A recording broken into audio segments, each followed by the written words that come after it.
नमस्ते, मैं रचना लज के बाग में 365 डेज 365 स्टोरीज हम कवर कर रहे हैं। इस माध्यम से हम रोज अलग अलग क्षेत्र में काम करने वाले लोगों के साथ बातचीत करते हैं। और आज हमारे साथ है शिखा पिंपलेवार मैडम, जो गोंदिया से है। वो गवर्नमेंट ऑफिसर है, सोशल वर्कर है। अधिक जानकारी हम उनसे लेंगे। नमस्ते मैडम। नमस्ते। नमस्ते। आप आपके बारे में थोड़ा बताइए, आपका जर्नी के बारे में बताइए। जी। अ, मैं एज़ ऑफ नाउ अभी मैं गवर्नमेंट ऑफ महाराष्ट्र में क्लास 1 ऑफिसर हूँ इरिगेशन डिपार्टमेंट में। साथ ही इलेक्शंस के लिए लोकसभा चुनाव के लिए डिस्ट्रिक्ट स्वीप नोडल ऑफिसर बोल के काम कर रही हूँ। ओरिजिनली मैंने बचपन से जो है एजुकेशन पे फोकस करते हुए एमपीएससी, यूपीएससी, आईईई, आईआईटी ये सारे एग्जाम्स देते हुए देन मैंने डायरेक्ट रिक्रूटमेंट 2016 का पोस्ट लिया मेरा। मैडम, आपने कहा कि आपने सारे एग्जाम्स दिए हैं, तो आप पढ़ाई में काफी अच्छे होगे, तो उसके बारे में थोड़ा बताइए। जी। एक्चुअली क्या होता है कि जो मिडिल क्लास फैमिलीज होती है बेसिकली ओरिजिनली उनके लिए सोशल अपलिफ्टमेंट का the only way is education. अब कहीं ना कहीं से ये पता था, कहीं ना कहीं से मन में था, पढ़ाई में अच्छे थे। तो जब छोटे थे तो बस यही था मन में कि क्लास में टॉप करना है, 90% के नीचे जाना नहीं चाहिए। तो थ्रू आउट मैं टॉपर रही हूँ हर क्लास में। एंड 7th का स्कॉलरशिप एग्जाम हो, एनटीएससी, एमटीएससी, 10th की मैं महाराष्ट्र की 5th एंड गर्ल्स में फर्स्ट मेरिट होल्डर रही हूँ। उसके बाद ऐसे था कि नहीं पढ़ाई करना है, और जहां मैं रहती थी ओरिजिनली गोंदिया में, वहां पे उतनी फैसिलिटीज ना होने की वजह से मैंने अपने घर पे बोला था कि मुझे बाहर ही पढ़ना है। तो फिर मैं नागपुर जाकर पढ़ाई की। मैंने AI triple E, IIT JEE ये सारे एग्जाम्स दिए। बिट सेट में मेरा सिलेक्शन हुआ। देन उसके बाद फिर एआई ट्रिपल के थ्रू मैं जो Visvesvaraya national institute of technology है वहां मैंने सिविल इंजीनियरिंग किया हुआ है, उसमें बीटेक किया है मैंने। एंड आज तक का रिकॉर्ड है कि 10 10 में से 9.59 जो है वो किसी को नहीं मिला है, जो सीजीपीए होता है। 5 सेमेस्टर्स में मुझे 10 में से 10 सीजीपीए था। बाकी 2 में एक्सीडेंट हो गया था, लिगामेंट इंजरी हो गई थी, इस वजह से थोड़ा कम हो गया। फिर भी overall it was 9.59। University M Tech की यूनिवर्सिटी टॉपर रही हूँ। एंड मतलब इंडिया के ऑलमोस्ट सारे एग्जाम्स दिए मैंने, कॉम्पिटिटिव एग्जामिनेशन। गेट मैंने 4 बार क्वालिफाई किया। आईआईटी जेई के लिए मैं आईआईटीज में मेरा पीएचडी के लिए सिलेक्शन हुआ था। आईएम में कैट के लिए भी हुआ था, पर कहीं ना कहीं मन में था कि नहीं, सिस्टम बदलना है, गवर्नमेंट में जाना है। इनफैक्ट मुझे थर्ड ईयर में ही डीआरडीओ से मेरा मुझे कॉल आ गया था। एंड 14 से 15 पीएसयू, मतलब आज से लगभग 13 साल पहले मुझे 14-15 लाख के पैकेजेस थे, वो सब मैंने छोड़ दिए थे। देन मैंने एमपीएससी एंड यूपीएससी के लिए प्रिपरेशन किया, दिल्ली जाके, दिल्ली रही 5 साल। एंड जिस साल यूपीएससी का इंटरव्यू दिया उसी साल मेरा महाराष्ट्र गवर्नमेंट में सिलेक्शन हो गया। तो मेरे पेरेंट्स रहते हैं यहाँ पे, तो मैंने ये प्रेफर किया। जी। जैसे अभी आपने कहा कि आप गोंदिया से है और वहीं पे आप आपका जो काम है, कार्य है, वो करते हैं। तो जो गोंदिया है वो महाराष्ट्र के थोड़े इंटीरियर डिस्ट्रिक्ट में आता है, इंटीरियर पार्ट में आता है। तो वहाँ पे शिक्षा लेना और वहाँ पे आपका काम करना, उसके बारे में थोड़ा बताइए। एक्चुअली कैसा होता है कि जो छोटे टाउन होते हैं, जो छोटे टाउन प्लेसेस होते हैं, वहां पर एजुकेशन की उतनी फैसिलिटीज एंड इनफैक्ट जब मैंने 10th पास किया तो ऑलमोस्ट 19-20 साल पहले की बात है। तो उस टाइम पे यहाँ पे ज्यादा फैसिलिटीज नहीं थी, और मुझे कहीं ना कहीं ये लगा, मेरा एक्चुअली मैं गर्ल्स में टॉपर थी, सिर्फ एक नंबर के लिए मेरा ओवरऑल टॉपर गया था। तो मुझे कहीं ना कहीं ऐसे लगता था कि क्योंकि वहां के बच्चे, एक बहुत फेमस स्कूल थी नागपुर में, तो मुझे लगता था वहां के बच्चों को, वहां का बोर्ड होता है तो वहां सारी फैसिलिटीज होती है, यहाँ हमको फैसिलिटीज कम होने की वजह से मेरा एक नंबर कम हो गया। एंड मुझे वो एक नंबर भी कम खल गया, तो मैंने अपने घर पे कह दिया था। इनिशियली तो परमिशन नहीं होती है, 13.5-14 साल में कौन बच्चों को उस जमाने में जाने देना चाहता है। तो मुझे ऐसे था, नहीं, यदि मुझे पढ़ना है तो अच्छे से पढ़ना है, नहीं तो मुझे पढ़ाई नहीं करनी है, आगे मैं गोंदिया में पढ़ाई नहीं करूंगी। तो मैं 14-15 साल इनफैक्ट गोंदिया से बाहर रही, फिर जॉब लगा।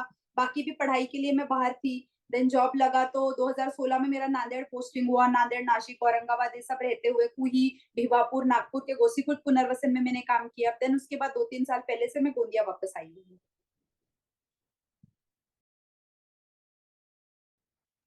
मैडम, जैसे आपने कहा कि आपको सिस्टम में चेंजेस लाने थे, इसलिए आपने यूपीएससी एमपीएससी का एग्जाम दिया और अभी आप एमपीएससी में जॉब कर रहे हो, तो आप ये कितना चैलेंजिंग है for a woman to work there?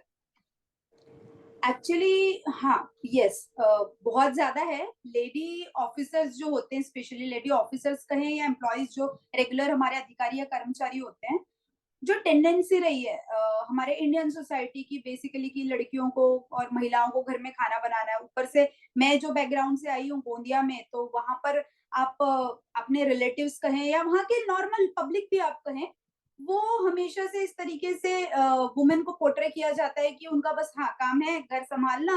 And जो ज्यादा पढ़ लेता है या जो सही को सही गलत को गलत बोलना चालू करता है, तो उनपे एक सोसाइटल प्रेशर रहता है कि हाँ ज्यादा पढ़ लिए, नौकरी कर रहे हैं तो ज्यादा बोल रहे हैं। संस्कार एक चीज होती है, संस्कार और परंपरा का पालन करना एक चीज होती है, जो कि मैं बहुत ज्यादा करती हूँ। लेकिन अपना आवाज उठाना, जो चीज सही है और गलत है, और वुमेन एम्पावरमेंट और नारी सशक्तिकरण के लिए ये बहुत ज्यादा जरूरी है कि हर महिलाएं सबसे पहले खुद को स्ट्रांग बनाए, खुद अपने पैरों पे खड़े हों, और तब जाके वो बोल पाएंगी तो कोई सुनेगा। अदरवाइज ग्रामीण में एरिया में एंड इनफैक्ट काफी अर्बन प्लेसेस में भी ये प्रॉब्लम है कि जेंडर इक्वालिटी अभी भी सिर्फ पेपर पे है।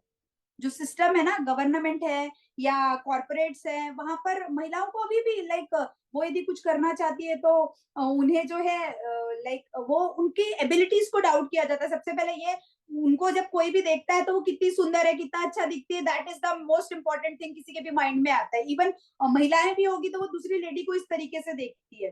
पर हम सबको समझने की आवश्यकता है कि जैसा दिसता तसा नसता म्हणून, म्हणून जग फसता। एक्चुअली क्या होता है कि हमें डीप डाउन उस इंसान की पर्सनालिटी में जाने की जरूरत है।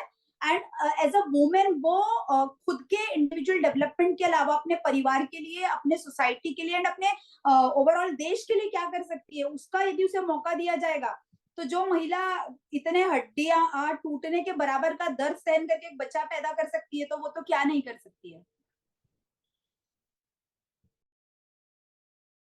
अभी आपने वुमेन डेवलपमेंट के बारे में बात की है और 8 मार्च इंटरनेशनल वुमेन डे है, तो उसके बारे में थोड़ा बताइए, क्योंकि और आप अनेक वुमेन ऑर्गेनाइजेशंस के लिए काम करते हैं, सोशल डेवलपमेंट के लिए काम करते हैं, तो उसके बारे में थोड़ा बताइए। जी, तो ये जो मेरा सोशल वर्क का जो जर्नी था, वो बेसिकली सबसे पहले मैंने पढ़ाई करके मैंने खुद को स्ट्रांग बनाया, क्योंकि जब स्टार्ट किया था तो बहुत ज्यादा ऐसे हालत हम लोगों की अच्छी नहीं थी। मतलब सब कुछ था, लेकिन इनफैक्ट एक मिडिल क्लास की टेंडेंसी होती कि और आगे बढ़ने के लिए हमने कंटिन्यूअस मेहनत करनी होती है। तो सबसे पहले मैंने खुद की पढ़ाई की, अपने भाइयों को सही जगह पे लगाया। आईआईटी आया, मेरे भाई वहाँ के ग्रेजुएट्स हैं, एमबीए किया उन्होंने रियल एस्टेट से। मतलब मैंने अपने साथ साथ अपने परिवार के लिए जो जो मैं अपना कॉन्ट्रीब्यूशन दे सकती थी वो किया। मतलब खुद को एम्पावर्ड बनाने के साथ साथ मैंने अपने परिवार का एम्पावरमेंट किया। देन फिर मैंने जॉब में लगने के बाद जब मैंने देखा सिस्टम, नौकरी, शौक तो बहुत था कि सिस्टम में चेंजेस लाने हैं, सब सिस्टम को बोलते हैं, सब सिस्टम को कोसते हैं, बट एक्चुअली जब तक हम जाएंगे नहीं सिस्टम में, काम नहीं करेंगे, इतना आसान नहीं है ना बदलना, जब तक कि हम खुद ही कुछ करते नहीं है। ऊपर से क्या ही बोलेंगे। और यदि सही में बदलना है तो ये बहुत ज्यादा जरूरी है कि हम वहां पर जाएं। तो मैंने इससे कई कई गुना लाख के पैकेजेस थे मुझे, वो सब छोड़कर मैं सरकारी नौकरी में, उस टाइम पे स्टार्टिंग था 6 लाख रुपए, उसमें से भी बहुत सारी चीजें कट जाती थी। मतलब कहाँ 15 लाख रुपए एंड कहाँ 4 साल की मेहनत के बाद 6 लाख रुपए।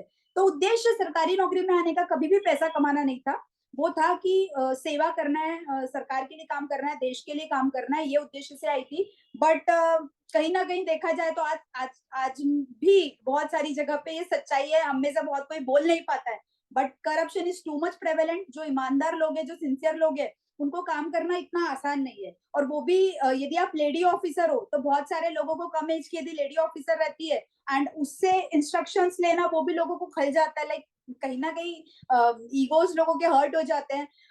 बट देन ये सब चीजें सहन करके 2016 में नांदेड़ का पोस्टिंग था मेरा। तो जो हमारी सोसाइटी में आज की तारीख में भी पेट्रियार्कल सोसाइटीज होती है, वो वाला जो माइंडसेट है वो अभी भी प्रेवलेंट है। तो कितने भी पढ़ लिख ले, कितनी भी बड़ी बड़ी एजुकेटेड फैमिलीज हो, वहां की घर की औरतें बस बाहर आकर बोल नहीं पाती हैं। आप समझ रहे हैं बात, बोलना नहीं चाहती है अपने घर के संस्कारों और अपने घर की इज्जत को बचाने के लिए। मेरे घर में सच प्रॉब्लम नहीं है, बट देन ये जो मैं बाकी सोसाइटी में मैंने प्रॉब्लम देखा, मैंने वर्क प्लेसेस पे प्रॉब्लम देखा। एक जगह पे मुझे बोला जाता था, आप 12 बजे आइए, खाना बना के आइए, मेरे लिए भी लेके आइए, आपने अभी तक शादी क्यों नहीं की। तो रेसिस्ट मार के भाई हम यहाँ काम करने के लिए, आप काम पूछिए ना हमसे। तो इसके साथ ही फिर जो करप्शन का मैंने इशू उठाया, तो वहां पे एक बार कुछ जगह पे ऐसे हो गया, मेरे नाम का लॉगिन पासवर्ड रहता था डीडीओ का, वो चेंज कर दिया। मैंने कंप्लेंट की, एफआईआर की, पुलिस में सब जगह दिया, तो मेरे बॉसेस एंड ऑल काफी सब लोग एक दूसरे से मिले जुले रहते हैं। अब क्या ही बोलेंगे, सच्चाई है, कोई बोलना नहीं चाहता, क्योंकि 90% लोग वही कर रहे हैं। सबको हमारे घर में कितना है वो ज्यादा मैटर करता है। तो जब कंप्लेंट किया तो मेरा जूनियर को दे दिया, मतलब मुझे मेरा मोरल डाउन करने के लिए, डिप्रेशन में आ जाऊं। बट ऐसा है कि जो इंसान इतना मेहनत करके बचपन से आगे जाएगा, तो ये बहुत छोटी छोटी चीजें, इनसे हम सीखते हैं। उस टाइम पे मैंने बहुत सारे लॉज, रेगुलेशंस, पूरे एमसीएसआर के रूल्स एंड ऑल सब स्टडी किया। एंड आज भी मेरे पास, जो इतने सालों में, मैंने 8 साल हो गया मुझे डिपार्टमेंट में, और जहां भी मैं काम करती हूँ मैं सारी चीजें ऑन पेपर रखती हूँ। बिकॉज क्या होता है, बाद में हमको पेपर के अलावा कोई और सपोर्ट नहीं करने आता है। तो जब ये सारी चीजें देखी, नाम अपने नाम से गलत चल रहा है एंड ऑल दैट, तो फिर मैंने सोशल में, फिर मैं काफी जनप्रतिनिधियों के पास गई थी कि ऐसा चल रहा है डिपार्टमेंट के। मैं हायर ऑफिसर्स के पास गई थी कि ये सब गलत हुआ मेरे साथ, एंड इतनी सारी चीजें मैंने सब कुछ ऑन रिकॉर्ड दिया है, तभी भी उस पर कुछ कार्रवाई नहीं होती, ऊपर से दबा दिया जाता है। तो फिर मुझे समझाया जाता था, अरे आप डिप्टी इंजीनियर हो, डिप्टी इंजीनियर के जैसे रहना पड़ता है, बॉस का कम ज्यादा सुन के लेना पड़ता है। तो अब ऐसा था, जो चीजें गलत है तो गलत है, सही है तो सही है। बॉस है, बट बॉस की भी गलत, हम जो महाराष्ट्र शासन के हम नौकर है, महाराष्ट्र शासन के सर्वेंट है, हम किसी इंडिविजुअल इंसान के सर्वेंट नहीं है कि गलत इंस्ट्रक्शंस भी लेंगे, या जस्ट बिकॉज बॉस है और वो हमें गलत चीजें भी करने बोलेंगे तो हम करेंगे। तो इसलिए फिर जब जनप्रतिनिधियों की तरफ से भी उस टाइम पे सपोर्ट नहीं मिला, यही बताया गया, तो ऐसा है, गलत सुनना सहन करना तो बचपन से पता नहीं था। तो भगवान की दया से कहीं ना कहीं फिर ऐसा था कि नहीं, सोशल में काम करना फिर मैंने शुरू किया। तो अभी मैं 15-20 ऑर्गेनाइजेशन से जुड़ी हुई हूँ, वुमेन के लिए, चाइल्ड के लिए, सीनियर सिटीजन के लिए काम करती हूँ। तो एक मास बेस है, उसी वुमेन एम्पावरमेंट के काम करने के थ्रू मुझे एक miss India queen of the Nations में मौका लगा पार्टिसिपेट करने का। वहां पे रैंप वॉक एंड फोटोशूट, ये मेरा डोमेन था ही नहीं कभी, एजुकेशन एंड सोसाइटी था, तो वो सीखा। पहली बार में ऐसा लगा फर्स्ट रनर अप आ गए, तो देन और प्रैक्टिस की। सो दुबई में मैंने milestone miss India international and milestone miss global international, ये दो टाइटल्स जीते। और उसके बाद से खुद के ऑर्गेनाइज कराना शुरू किया कि जो चीजें वहां पे मुझे लगा और बेटर की जा सकती थी। और एक लड़की को एक ब्यूटी पीजेंट में सिर्फ वो कैसी दिखती है, that is not the only criteria. उसे बोलना कैसे, सोशल टॉपिक्स पे अपने ओपिनियन कैसे रखना, ये सब हमने सिखाया। तो स्पार्क स्पेक्ट्रा नाम से हमारा एक ब्यूटी पेजेंट हमने हमारी फैमिली की तरफ से शुरू किया, एंड मेरे पेरेंट्स काफी सपोर्टिव हैं इस चीज में। तो दो हमने रिसेंटली 2 दिन पहले हमने वो खत्म किया है, स्पार्क स्पेक्ट्रा थर्ड सीजन उसका कंप्लीट किया है। एंड जो पार्टिसिपेंट्स हैं, स्पेशली लड़कियों और बच्चों को हम सिखाते हैं कि अपने परिवार को ध्यान में रखते हुए अपने पढ़ाई के साथ साथ आप कैसे ओवरऑल अपना पर्सनालिटी डेवलपमेंट कीजिए, एंड आप अपने ओपिनियंस रखिए। आपको नॉलेज लेना पड़ेगा, तभी आप लोकतंत्र के लिए, तभी आप देश के लिए, तभी आप समाज के लिए बोल पाएंगे और कुछ काम कर पाएंगे। उसके बगैर तो नहीं होगा कुछ। एक इंसान के बोलने से कहाँ ही कुछ होता है, थोड़ा बदलाव होता है बस। सपोर्ट सबका चाहिए। मैडम, आप जो बता रहे हैं वो बहुत ही कम लोग खुले से बात करते हैं, बोल पाते हैं। और ये जो आप बात करें वो बहुत ही इम्पोर्टेंट है, क्योंकि आज भी हम अगर बात करें, जैसे आपने कहा कि सिर्फ पेपर पे 50-50% हम लोग को राइट्स दिए हैं, पर एक्चुअल में जब हम ऑन फील्ड काम करने गए, तभी हम हर जगह पे, फिर वो सिस्टम में है या फिर वो कॉर्पोरेट क्षेत्र में है, हर हर जगह पे एक औरत को ऐसे से क्रेडिबिलिटी पे क्वेश्चन मार्क आते ही है। जैसे अभी आपने कहा कि आप मिस इंडिया इंटरनेशनल पेजेंट भी जीते हो, तो उसके बारे में थोड़ा बताइए। कैसे होता है कि क्रिएटिव चीजों में मेरा बचपन से ही ऐसे था कि सबसे पहली चीज होती है पढ़ाई एंड अपना करियर, लेकिन उसके साथ जो मेरे सॉफ्ट स्किल्स या क्रिएटिव पार्ट है, उसके साथ कभी मैंने कॉम्प्रोमाइज नहीं किया। वो सबसे पहले जो जरूरी है चीज करना, वो करना है, एंड देन बाकी चीजें करना है। तो उसी प्रकार से जॉब किया, नौकरी पे लगे, कि स्टेबल हुए, परिवार को व्यवस्थित किया। एंड उसके बाद क्या होता है कि ये जो मैंने जैसे कहा कि वुमेन एम्पावरमेंट के लिए जब मैं काम कर रही थी, मुझे बाय चांस एक MIQN का मुझे ऑफर आया था, तो मैं वहां फर्स्ट रनर अप रही। तो उसी सिलसिले में मुझे दुबई का एक milestone miss India international beauty peasant है, वहां से कॉल आया। इनिशियली तो मैं बहुत ज्यादा डाउट कर रही थी कि ऐसे कैसे होता है, सही है क्या, मैं अकेले नहीं आऊंगी, आप लोग किडनैप कर लोगे। आप समझ रहे ना, माइंडसेट अभी भी हमारा कंडीशनिंग वैसा हुआ है कि हम अकेले जाए ना जाए, उतना डाउट होता है। और मैं देश के बाहर कभी गई नहीं थी, तो मैं फर्स्ट टाइम जब गई माइलस्टोन मिस इंडिया इंटरनेशनल के लिए, तो मैं अपने पेरेंट्स, अपने भाई लोगों के साथ गई वहां पर कि कितना ट्रुथ है एंड कितना सच्चाई है। बट देन मैंने वहां जाकर देखा कि नहीं, वो चीजें सही थी। वहां पे काफी राउंड्स होते हैं, टैलेंट राउंड हुआ तो वहां मैंने योगा डांस किया। वहां पे इंट्रोडक्शन होता है, आपकी पर्सनालिटी पूछी जाती है, आप जो सोशल काम करते हैं उसका आपको पूरा वहां पे ब्यौरा देना होता है। Ramp walk and this photo shoots are just 10 marks, 2-3 rounds. Apart from that वहां पे बहुत सारे राउंड्स होते हैं। तो फर्स्ट इसमें मैं मिस इंडिया इंटरनेशनल 2022 थी, एंड 23 में मैंने ग्लोबल इंटरनेशनल में रनर अप रही मैं। तो वहां पे 36 देशों के लोग आए थे, एंड वहां पे से रहना इतना भी इंडिया को रिप्रेजेंट करते हुए तो मुझे बहुत गर्व की बात लगी। तो इसलिए मैं सभी से गुजारिश करती हूँ, जो अपकमिंग लड़की हैं, बच्चे हैं, लड़के लड़के भी, इनफैक्ट उनका मिस्टर कैटेगरी का भी होता है, तो वो लोग भी अपने जॉब के साथ साथ जो हमारे पैशंस होते हैं, जो हमारे हॉबीज होते हैं, उनको फॉलो करना चाहिए। तो मुझे जो डिप्रेशन या जो मैं इतना स्ट्रेस झेलती हूँ सरकारी सेक्टर में, उसका ये एक आउटबस्ट या वो चीज मुझे हैम्पर नहीं करती है, यहाँ तक नहीं जाती है, बिकॉज आई बैलेंस दैट। मैं मेडिटेशन, योगा एंड जो अपनी हॉबीज है, ब्यूटी पीजेंट्स और ये जो बाकी चीज है, बच्चों को मदद करना, ये सारी चीजों के थ्रू हैंडल करती हूँ, उसको बैलेंस करके रखती हूँ। महिलाएं कुछ कमा सके, कुछ काम कर सके, इसलिए पूरे देश में महिला बचत गट होते हैं। तो इसके बारे में थोड़ा बताइए। और ये बचत गट के माध्यम से अनेक महिलाओं को रोजगार और स्वयं रोजगार के संधि मिलते हैं, तो इसके बारे में थोड़ा बताइए। यस, सरकार की तरफ से काफी, क्योंकि वुमेन एम्पावरमेंट की बात की जा रही है, तो सरकार की तरफ से स्कीम्स बन रही है, काफी स्कीम्स बन रही है। लाइक मुद्रा लोन आया, women and child department, development department के लिए काफी सारी स्कीम्स होती है।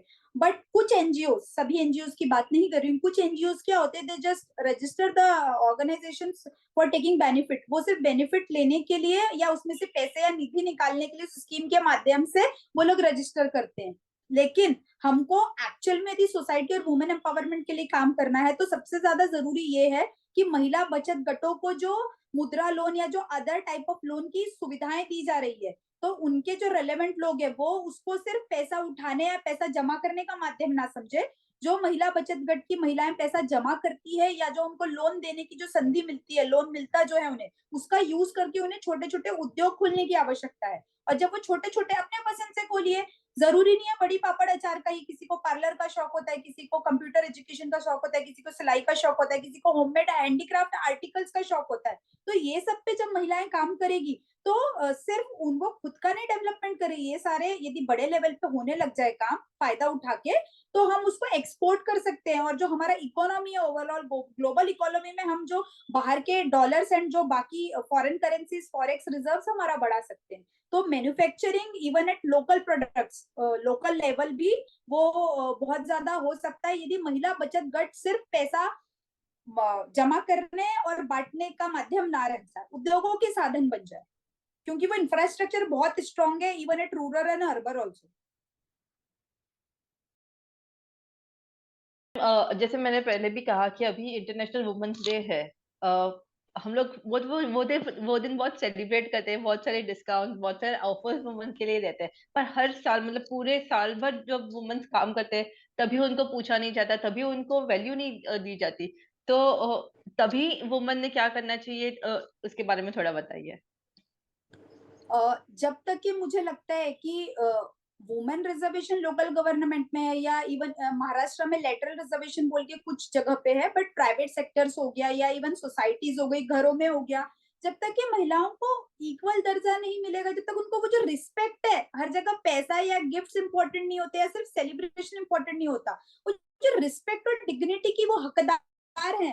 तो ये जो हमारे ज्योतिबा है, सावित्रियों को आगे बढ़ाने वाले, में से काफी लोग सपोर्ट करते हैं, बट कुछ लोग अभी भी है, वो जो मेल ईगो होता है थोड़ा हर्ट कर जाता है। सॉरी, कुछ लोगों को बुरी लग सकती है बात, सबके लिए नहीं है, exceptions are always there, but जहाँ पे ये चीजें प्रेवलेंट है, तो जो हम हमेशा कहते हैं कि कोई भी गाड़ी पहिए बराबर चाहिए तभी चल सकती है, तो सिर्फ भाषण में नहीं बोलना है ये बात, ये सिर्फ लिखने के लिए कोट नहीं है।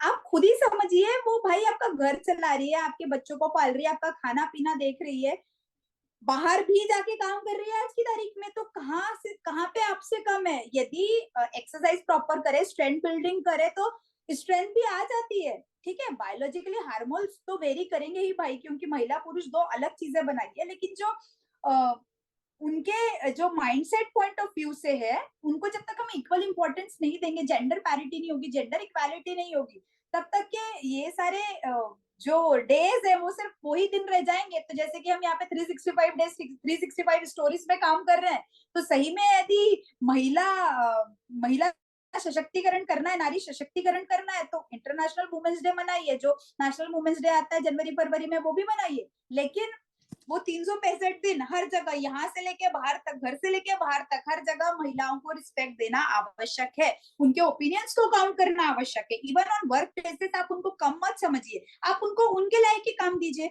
आप अपने लेवल के काम कीजिए।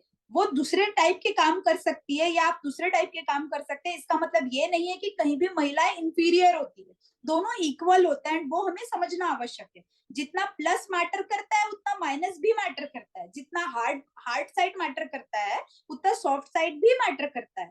क्योंकि जो लोग मानते हैं, अर्धनारीश्वर कहा जाता है, शिव शक्ति जो कहा जाता है, या यिन यांग चाइनीज में कहा जाता है, तो वो जो एनर्जीज होती है, मस्कुलिन एंड फेमिनिन एनर्जी, जब वो दोनों एनर्जी इक्वल प्रपोर्शन में मिलती है तभी जाके चमत्कार होते हैं, तो कोई कम या कोई ज्यादा नहीं होता है। बट हम देखते हैं कि कोई स्त्री बहुत ही मेहनत करके ऊपर जाते हैं, अच्छे पोजीशन पे काम करते हैं, फिर वो कॉर्पोरेट हो या फिर गवर्नमेंट पे, पर उन्हें उनके ऊपर कोई दूसरी स्त्री या फिर कोई लड़की आए तो उन्हें अच्छा नहीं लगता, या फिर वो तभी सपोर्ट नहीं करते हैं। बहुत ही कम लोग होते हैं जो एक्चुअल में उन ऐसे लोगों को सपोर्ट करते कि हाँ नहीं, तू भी, तुम्हारे में कैलिबर है, तुम आगे बढ़ो। पर हर लड़की को या फिर हर औरत को अच्छा नहीं लगता कि उससे बड़ा कोई काम करे। स्पेशली वुमेन में, हम लोग बात करें कि मेल डोमिनेंट है या फिर मेल ही वुमेन को प्रॉब्लम देते हैं, पर ऐसे भी कई पे जगह है जहाँ पे वुमेन भी वुमेन को प्रॉब्लम देते हैं। तो उसके बारे में थोड़ा बताइए। Correct, yes. मेरे तो एक्सपीरियंसेस है, मेरी कुछ बॉसेस भी थी, बट देन नाम तो नहीं लेना चाहेंगे, बट एक्चुअली क्या होता है कि यही यही चीज, कि जब तक के यूनिटी नहीं रहेगी, जब तक के हमें वुमेन एम्पावरमेंट की हम बात कर रहे हैं, और ये चीजें हम कब तक नहीं बदल सकते, जो सोसाइटल प्रेशर रहता है, या बॉस कुछ कह रहा है, या महिलाओं को अलग तरीके के फेवर के लिए बोला जाता है। कैसा होता है कि काफी वो बहुत सारी चीजें लोग बोलकर नहीं बताएंगे, बट हर जगह इनबिल्ट होता है कि लड़कियों को सिर्फ एक मतलब उनके एंटरटेनमेंट का साधन समझा जाता है, उन्हें लगता ही नहीं है उनकी कुछ वैल्यू मोर देन वो काम कर सकती है या हमें काम में कुछ कंट्रीब्यूट कर सकती है। वो जस्ट एक जो कठपुतलियां होती है ना, कि उनके एंटरटेनमेंट का साधन मोस्टली लोगों को लगता है कि। मैडम, एक लास्ट क्वेश्चन मैं आपको पूछूंगी कि आप वुमेन डेवलपमेंट के लिए काम कर रहे हैं, आप वुमेन ऑफिसर है, बहुत बड़े पोस्ट पे आप काम करते हैं, तो आप वुमेन को क्या गाइडेंस देना चाहते हो, या फिर जो यंग लड़कियां हैं उनको क्या गाइडेंस देना चाहते हो? मैं यही सभी को कहना चाहूंगी कि सबसे पहले तो आप अपनी पढ़ाई पर ध्यान दीजिए, भले आपको आगे चल के बिजनेस करना हो या आपको जॉब करनी हो, प्राइवेट में करना हो या गवर्नमेंट के लिए करना हो, सबसे ज्यादा इंपॉर्टेंट होता है आपका माइंड का डेवलपमेंट।